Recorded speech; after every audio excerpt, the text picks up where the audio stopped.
The Sydney Sweeney situation's getting crazier and crazier as it's dividing the internet. You've got more big Trump, Epstein, Maxwell updates as Trump seems to be prepping a pardon, and Maxwell just filed a Supreme Court brief. Why the Sig Sauer scandal has the gun community freaking out. Federal agents just got exposed making false claims on LA protesters. And Trump just admitted there's real starvation in Gaza, but what happens next? We're talking about all that and even more on today's brand new Philip DeFranco show, your daily dive into the news. But first, an awesome announcement and a thank you. You guys made my new podcast, In Good Faith, with Philip DeFranco a top trending podcast on Spotify over the weekend. So thank you to everyone who's followed there and given 5 stars. And if you haven't yet, I'll make it the top link in the description. Definitely join. It's a great podcast. But that said, there is a lot of big news we have to talk about today, starting with this. You've got a Sydney Sweeney Nazi propaganda controversy playing out right now. Right? Because if you haven't seen, there's been this debate playing out after her new campaign with American Eagle just launched, where the tagline is Sydney Sweeney has great genes. Right? It's a play on words because the campaign is for American Eagle's denim line, but also genes like genetics. In some of the videos, they seem to use her genes to make a, hey, did you know Sydney Sweeney is hot joke, like this one. My body's composition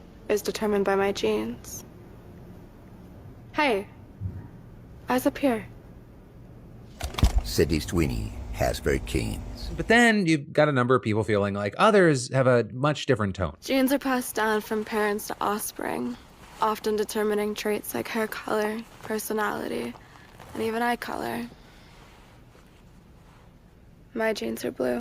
Sydney Sweeney has very genes. And so you're seeing many out there feeling like that by emphasizing genetics, especially with Sydney's blue eyes and calling her genes great, the ad was essentially promoting eugenics, with some saying, like a blonde-haired, blue-eyed white woman is talking about her good genes. Like, that is Nazi propaganda. I also am thinking about like all of the young girls who are doing their back to school shopping right now at places like American Eagle who are seeing ads like this. Yikes. Praising Sydney Sweeney for her great genes in the context of her white, blonde hair, blue eye appearance, it is one of the loudest and most obvious racialized dog whistles we've seen and heard in a while. When those traits are consistently uplifted as genetic excellence, we know where this leads. Right, and that as you had others writing things like, I like Sydney Sweeney and American Eagle as much as the next guy, but we must secure the existence of our people and a future for white children is a crazy tagline for selling genes. As well as something about an ad sexualizing a woman with blonde hair and blue eyes while commenting that she has great genes feels extremely conservative, especially in this political climate. And that is, you had many blaming Sydney for participating in the campaign and claiming it wasn't just a commercial, saying it was a love letter to white nationalism and eugenic fantasies, and she knew it. But you were also seeing tons of people in her Instagram comments pissed off at her, some pointing to the eugenics criticism and others just slamming her for doing another ad campaign that sexualizes her, with many of them saying that the campaign seems reminiscent of very controversial ads that Brooke Shields did with Calvin Klein when she was just a teenager, where she said nothing comes between her and her Calvins. And in one ad, she does a similar gene pun where she describes genetics, right? But there, many felt that those ads over-sexualize her, and now you have people thinking that it's odd for American Eagle to reference a commercial mostly known for sexualizing a child. Now with this, you had others pointing to the fact that in American Eagle's press release, you had the company noting that it created a Sydney gene meant to raise awareness for domestic violence, with sales from those pants going to a crisis text line. But then you had many arguing that given how sexy the ads are meant to be, you would never know that this angle even existed. So, it just appears that there's controversies at every corner, with the criticisms notably growing especially loud over the weekend. With all of that said, Sydney Sweeney teaming up with American Eagle here, one, it appears to have actually been very good for American Eagle, at least as far as the stock price is concerned, with the stock seeing an initial massive jump, and then, with the backlash, there's been some fluctuations, but still it's been net positive. And two, you've also seen many people out there arguing that the backlash over this is overblown, right? Arguing that this is just a pun about Sydney Sweeney being very pretty, not a Nazi dog whistle. Though then also we've seen people landing in a third camp where they think, whatever is going on, it just didn't land. Writing things like, I don't think American Eagle is some sort of Nazi company, or this is even 100% on purpose, but it's definitely capitalizing on ever-growing fascist sentiment in this country. And so, while we're seeing this debate play out, and depending on where you go on the internet, just massively different reactions, I gotta pass the question off to you.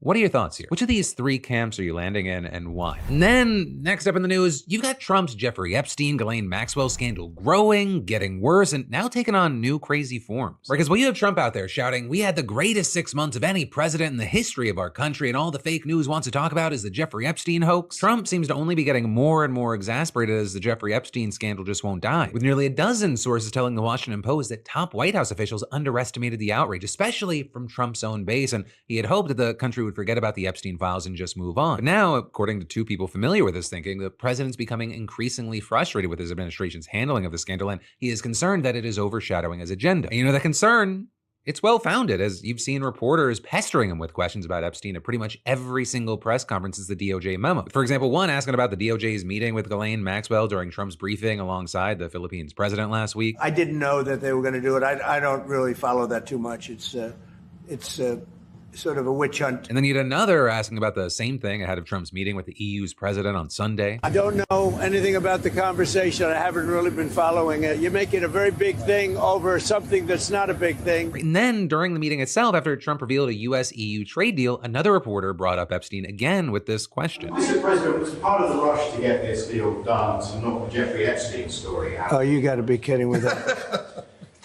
No, had nothing to do with it. Only you would think that. With Trump later saying something else that many picked out because of his really unsettling use of the word privilege. I never had the privilege of going to his island.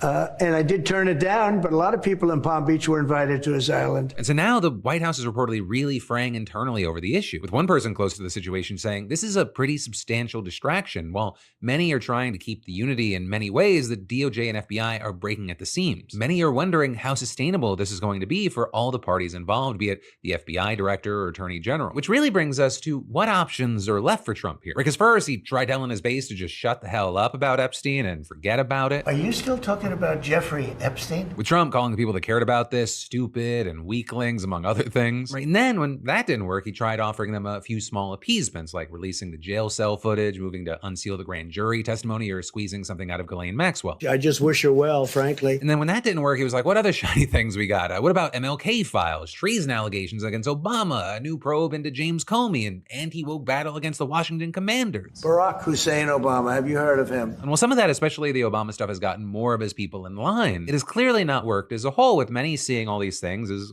seemingly what they are, just distraction. In polling, it shows that Americans aren't happy about Trump's handling of the files. Plus, Democrats have happily latched onto the scandal, and Trump's own supporters, they seem very invested into this whole story and simply won't let it go after a news cycle. But, very notably, despite his frustration, Trump has reportedly been hesitant to pull one of his favorite levers during a scandal: firing people. And there you have someone close to the president telling the Post that he is afraid that it might create an even bigger spectacle. But regardless, Trump could expect more updates to keep Epstein in the news, at least for a while. Not only because it's been confirmed that his name is in the files, but also because his Deputy Attorney General Todd Blanche wrapped up 2 days of closed-door discussions with Ghislaine Maxwell for any extra information that he could use to appease Trump's base. And there you had Blanche promising on social media that the Department of Justice will share additional information about what we learned at the appropriate time. And that, as you had Maxwell's lawyer telling reporters, Ghislaine answered every single question asked of her over the last day and a half.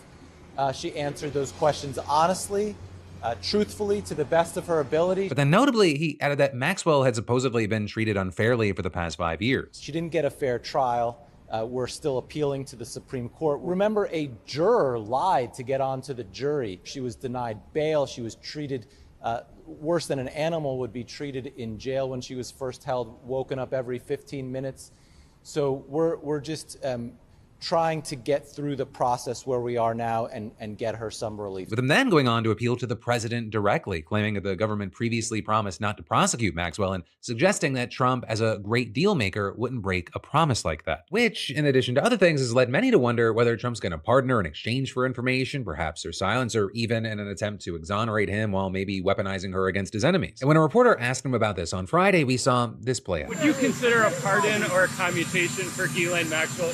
I'm allowed to do it, but it's something I have not thought about. With him then giving this more dismissive answer to the same question on Sunday. A lot of people are asking me about pardons. Obviously, this is no time to be talking about pardons. But regardless, Maxwell is set to testify in front of a House committee next month after it subpoenaed her. And that is, today, she asked the Supreme Court to take up her appeal and overturn her conviction, arguing that she was shielded by the same promise that her lawyer mentioned earlier. With that, referring to a non-prosecution agreement covering alleged co-conspirators that Epstein signed in exchange for his guilty plea. Though notably, the appeals court argued that the agreement was made with prosecutors in Florida and it doesn't bind the authorities in New York. And so with that, if the Supreme Court takes her case, we're expected to find that out sometime this fall, though once again, in her filing, Maxwell's lawyer noted that we are appealing not only to the Supreme Court, but the president himself to recognize how profoundly unjust it is to scapegoat Ghislaine Maxwell for Epstein's crimes. And so then notably with this idea swirling around, you had NBC's Meet the Press asking House Speaker Mike Johnson whether he would support Trump pardoning Maxwell, and he showed off, let's call it his dodgeball moves. Would you support a pardon or a commutation for Ghislaine Maxwell, a convicted sex trafficker?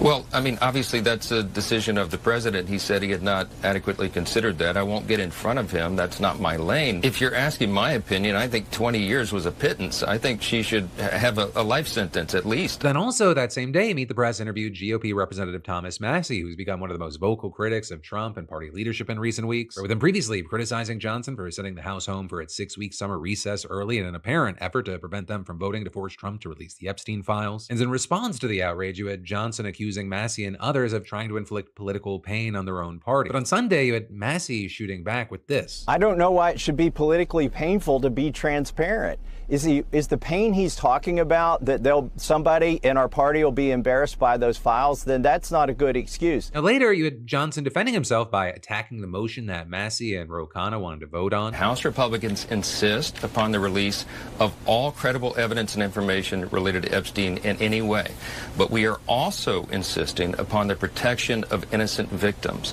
And our concern is that the Massie and Khanna discharge petition is reckless in the way that it is drafted and presented. It does not adequately include those protections. But you had Massie flatly denying that, with him telling the program. Ro and I carefully crafted this legislation so that the victims' names will be redacted and that no child pornography will be released.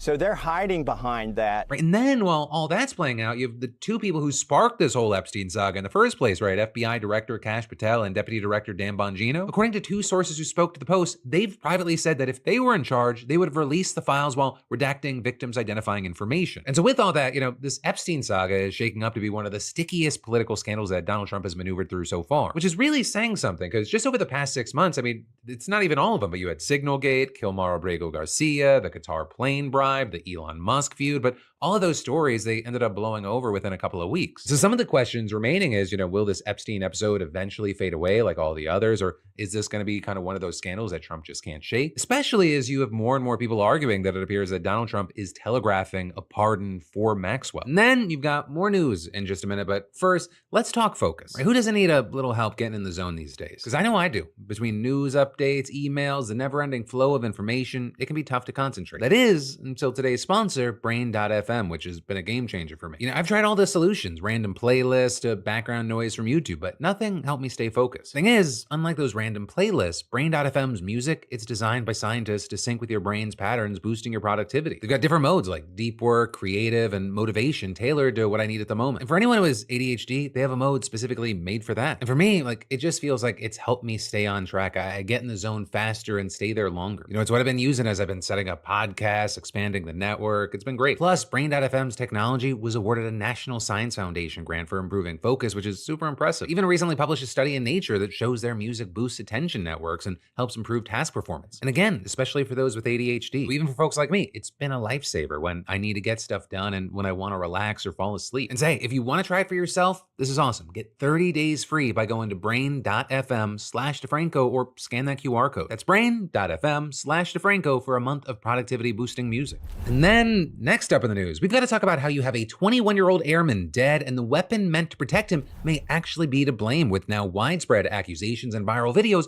pointing to the Sig Sauer pistol having major issues. So the man killed was 21-year-old Braden Lovin, who had been serving out on a base in Wyoming, but also beyond that, military investigators aren't giving many details. And officially, all we know is that, quote, the incident involved a firearm discharge that is currently under investigation by Air Force Office of Special Investigations and the Air Force Global Strike Command Safety Office in collaboration with the Air Force's security forces. With him then going on to add that at this time, no determination has been made regarding the nature of the discharge. And that, it had already raised some eyebrows, but then on Monday, you had with the base suspending the use of Sig Sauer's M18 pistol, which was followed a few days later by Sig Sauer posting on X, "Our hearts are with the service members and families impacted by the recent reported event at the F.E. Warren Air Force Base. We proactively offered assistance to the U.S. military as they investigate the incident and remain willing to help in furtherance of their ongoing inquiry." With all of that seen as a massive clue that the likely culprit was the M18 pistol itself, and it led to accusations that the gun can just go off. Right in that, I mean, it would already be a cause for concern since the M18 is used by all the military branches, but then you add in the fact that its civilian version, the P320, it's one of the most popular pistols in America, and there are a ton of people allegedly at risk. And so the big question at the center of this is, can the gun just go off? And this, it's where things get controversial, right? Some P320 owners and SIG itself claim that it's not possible if the trigger isn't intentionally pulled. And in cases where the gun does seem to accidentally fire, they often blame things like unofficial holsters for pressing on the trigger and allowing it to fire. However, this weekend you had a video by the Wyoming Gun Project going viral, and it showed that, yeah, it sure as hell looks like a P320 can fire unintentionally and in circumstances that should never lead to a gun firing. And this is also where I need to get a little technical, but I will make it quick. The SIG P320 is a striker-fired pistol, meaning that inside of the gun itself, there's a spring-loaded pin that flies forward when the trigger is pulled, that hits the bullet and goes boom. This is an extremely popular design across almost all modern pistols, with one of the only drawbacks being that it doesn't have a safety that actually prevents the firing mechanism from going off, unlike hammer-fired guns. Right? Instead, striker-fired guns generally have a funky-looking trigger since it has a mechanism that needs to be pressed to even continue pressing the trigger. And that is specifically to prevent the gun from accidentally going off if the trigger gets caught on something, since the circumstances of something squeezing the trigger in a way that replicates it being deliberately pressed is extremely unlikely. Now, with all that said, look at the P320 and you'll notice something instantly. It doesn't have what some call that dumb-looking trigger like a Glock does or any Springfield or almost any other striker-fired gun does. Now, that alone, it's not the end of the world, but couple that with the P320's allegedly poor build quality and it's a recipe for disaster, at least according to the Wyoming Gun Project. Right, and in the video, he uses a screw to simulate the trigger being slightly pressed and then starts doing things like pulling the gun in and out of a holster to see what'll make it go off. And what he discovered is that, and I'm skipping a lot of technical stuff here, is that the gun, it can go off if the trigger is slightly depressed and the slide, the top part of the gun, is hit. There is no reason in hell, if you are touching, you're going through the firing sequence. Let's say you're taking up slack. You're a police officer and you decided you're going to shoot somebody and you're taking up slack in the trigger, and at the last minute they throw their gun down and you realize, oh, I'm going to stop. But you bump the slide, or you got your finger like that, and again, there's like you go to reholster and it goes off. Or you're fighting with somebody and you put less than a millimeter of input in the trigger. He then goes on to show that with the trigger barely being touched, all you have to do is press down on the slide for it to fire. Let's see if we can touch the slide and get it to go off. Let's see if we can get it to go off again. Would you be able to? And while a lot of people were just shocked that this was even possible, you had some pushing back and saying things like, "I set a brick on the gas pedal of my car and it drove off on its own." However, that kind of misses the point. Pulling a trigger is a binary thing, unlike a gas pedal. A gas pedal with almost any pressure will give some gas. A trigger is either the gun shoots or it doesn't. And as we've seen, it looks like you can press the trigger slightly and have the gun not shoot, but do that and then touch the slide and it can, which should not happen. And SIG has long claimed that the P320 will not shoot without a full trigger pull. And all of this is, I also should make it clear that the P320 does have other safety features to prevent accidental discharges, all of which were engaged in Wyoming Gun Project's videos. So even though the P320 lacks a trigger safety, it's supposed to have other things that stop it from just firing on its own. Though that being said, the lack of a trigger safety is still pretty crazy, as Ian from Forgotten Weapons has pointed out. SIG did not put a trigger safety on the 320. Do you technically need it? No. It feels to me like they were very deliberate and left the trigger safety off as a way to differentiate themselves from the competition. Like, our triggers have a better press, they have a better feel, they don't have this little dingus hanging off the middle of the trigger because you don't need it, because we have all these other safety mechanisms, and that's why we're better. When in reality, I like that trigger safety, at least for me, the dingus in a Glock, that doesn't actually cause any real problem. It's not an issue with the trigger pull. And it very much does prevent accidental discharges with holsters, and that a trigger safety will often prevent from turning into a fired gun. So this trigger situation appears to be bad enough, but it's also not the only alleged problem with the gun. You see, the Wyoming gun project measured about 0.5 millimeter of movement on the slide, which doesn't sound like a lot, but compared to other guns, it is. And just to give an example, here's Moist Critical with his Springfield XD. You go to like move the slide, there's not even like the slightest give in it at all. But again, maybe that's common in some way. Which, spoiler, it's not. But, with all of that said, one of the big questions is, well, what happens from here, right? What's next? And with that, you have a lot of people just asking, are SIG pistols even worth it? Especially when you consider that all of this, it's really just the tip of the iceberg. SIG, they've already been involved in lawsuits because of this exact pistol already. Shortly after it was first released, there were reports that if it was dropped, it would fire, something that should not happen with any modern gun. And then there were more and more reports coming out that the gun was just going off with one piece in 2023, highlighting that at least 80 people claimed to have been wounded without pulling the trigger. However, getting SIG to take responsibility, it's been extremely difficult. And so, for example, in the case where a drop P320 could fire, SIG only offered a voluntary upgrade rather than issuing a recall. And it's refused to acknowledge that the P320 is at all responsible for accidental discharges. So with all that said, as we're waiting to see how this plays out, you have people, well, the internet's gonna meme. And so you're seeing people meme about this with things like firearm safety rule number 1, treat every firearm like it's a SIG Sauer P320. But, in all seriousness, 1, there's obviously still gonna be an investigation into the death that sparked this whole thing. But also 2, regardless of how that turns out, SIG, they appear to have a PR nightmare on their hands. So also, that might be where that ends, because despite all the lawsuits, there might not be much recourse for people. And that because New Hampshire, where SIG's US operations are based, they just so happen to pass a law 2 months ago that kills product liability claims against gun makers based on the absence or presence of safety features like the special trigger striker fired guns normally have. That being said, though, if a different defect can be proven to be the reason that the gun goes off, then there could be some wiggle room there, but it's going to be a major roadblock. And so in the meantime, while we wait to see what happens, especially if you are a part of the gun community, I would really love to know your thoughts on this. And then you've got more news in just a minute, but first, I'm gonna sponsor myself to help support the show and let you know over at beautifulbastard.com, where of course it is the comfiest way to wear your feelings. You can get 25% off your order this week by using code TY25. And yeah, that includes bestsellers like the Yeah, No, I'm Fine tee, along with You May Not Fuck with Politics, but Politics Will Fuck with You, Emotionally Exhausted Tie-Dye, A Silly Goose in This Economy, and Don't Be Stupid, Stupid. The light and soft has been perfect for the summer heat, though I've personally been running in the tank tops that we just brought back. But again, yeah, all available at beautifulbastard.com, and use code TY25 for 25% off your order. And then, next up in the news, you need to know that federal immigration agents lied about some of the protesters that they arrested during the massive anti-ICE demonstrations in LA. So now, as a direct result, prosecutors have been forced to dismiss multiple cases. With all of this getting revealed in a wild new report from The Guardian, and according to court records seen by the outlet, Trump's Justice Department has charged at least 26 people with various federal crimes during the demonstrations, including assaulting and impeding federal officers. But prosecutors, they've since been forced to dismiss at least 8 of those felonies, many of which relied on officers' inaccurate reports. And specifically here, it appears that many of these cases, they stem from the first major protest in LA on June 7th and the subsequent wave of initial arrests. Right amid Border Patrol sightings and concerns of ICE raids, you had dozens of protesters gathering outside of a DHS office complex in South LA, with the officers involved responding by firing tear gas and flashbang grenades while some protesters threw objects. And after that, you had the U.S. Attorney's Office for Southern California filing a joint case against 5 protesters, charging them with assaulting officers, which notably is a felony that can carry a 20-year sentence. And with that, you had the Department of Homeland Security saying in a criminal complaint that as the crowd grew, 2 sisters named Ashley and Jocelyn Rodriguez had begun blocking officers' vehicles, alleging that a Border Patrol agent had attempted to move Ashley, but saying she resisted and shoved the agent with both her hands. Right, and claiming that Jocelyn, in an attempt to prevent her sister's arrest, grabbed the arm of one of the agents, with both then being arrested. And then in an investigative file, the DHS said that in response to the sister's arrest, another demonstrator named Crichton Camacho started to verbally harass agents and make threatening remarks, with the agency then further claiming that yet another demonstrator, Brian Ramos Brito,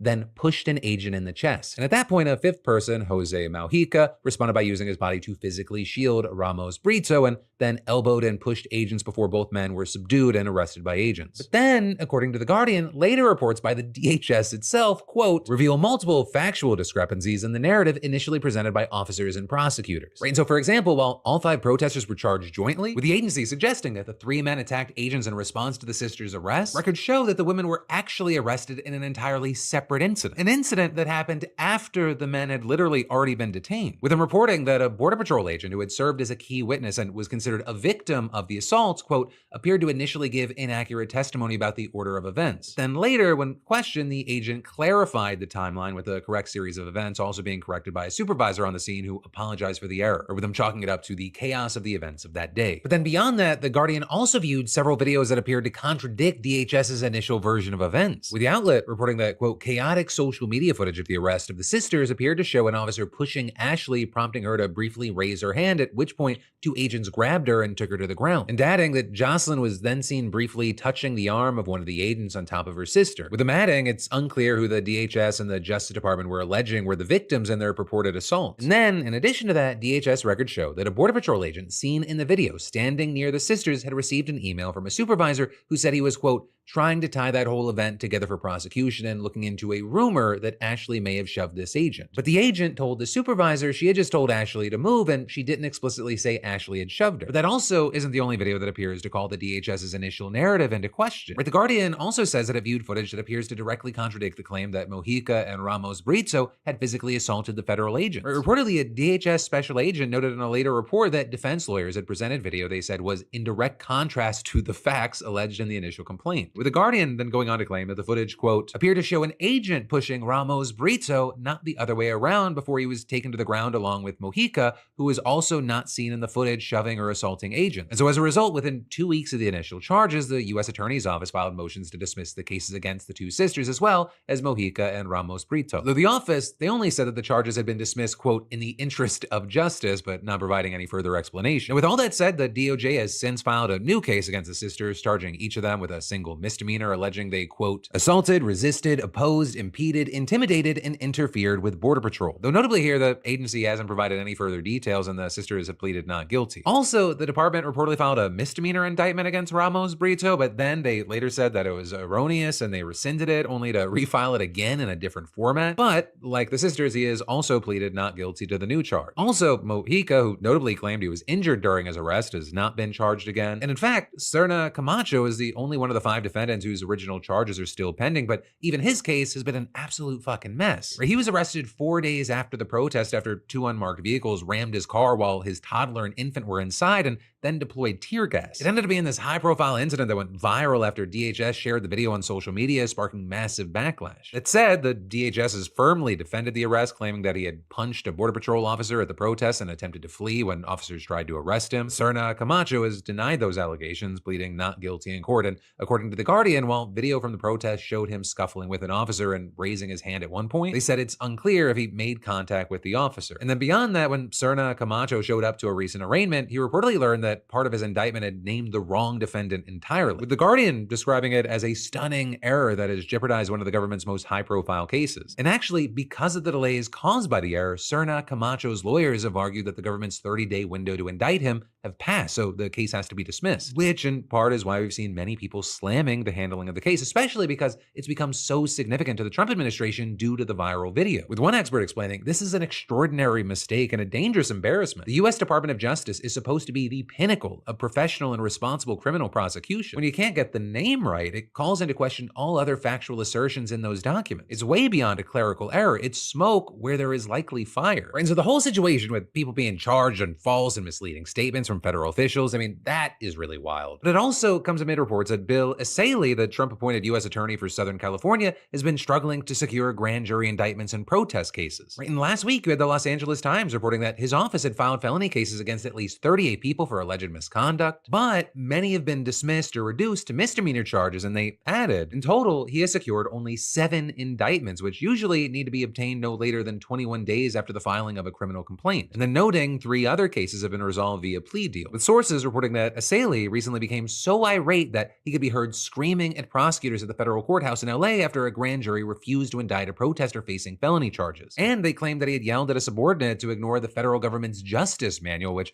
says that prosecutors should only bring cases they believe can win at trial. With Asaley allegedly screaming at the prosecutors to continue securing indictments as directed by Attorney General Pam Bondi. Now, I will say, with that, a spokesperson for Asaley denied the Times' reporting, and Bondi has also defended him. But with The Guardian claiming in its latest report that rapid felony dismissals are a major embarrassment for Asaley, with him adding that former federal prosecutors have said that the dismissals appear to be the result of an unusual series of missteps by the Justice Department, with one former California state prosecutor even telling the outlet that it's unusual for the Justice Department to file and then dismiss cases cases like this, especially numerous felonies in such rapid succession, and adding, it seems this is a way to detain people, hold them in custody, instill fear, and discourage people from exercising their First Amendment rights. And then beyond that, you also had another attorney saying that it was uncommon for a Saley's office to prosecute these kinds of he said, she said protest scuffles, right? Noting there that it takes away resources from normal priorities, including fraud, economic crimes, public corruption, and civil rights abuses, and then adding, federal charges are very serious and have real implications for people's lives. Even if it gets dismissed, it will be on someone's record for the rest of their lives. It carries a lot of consequences, so you want prosecutors to understand and appreciate the power they have. And then, next up in the news, there is real starvation in Gaza. The situation has gotten so horrific and fucked up. That's what you even have Donald Trump telling reporters today, a statement that is very notably a direct contradiction to what his buddy Israeli Prime Minister Benjamin Netanyahu has said lately. Because fresh off of his propaganda podcast with the Nelk Boys, he posted a video online saying, "There is no starvation in Gaza,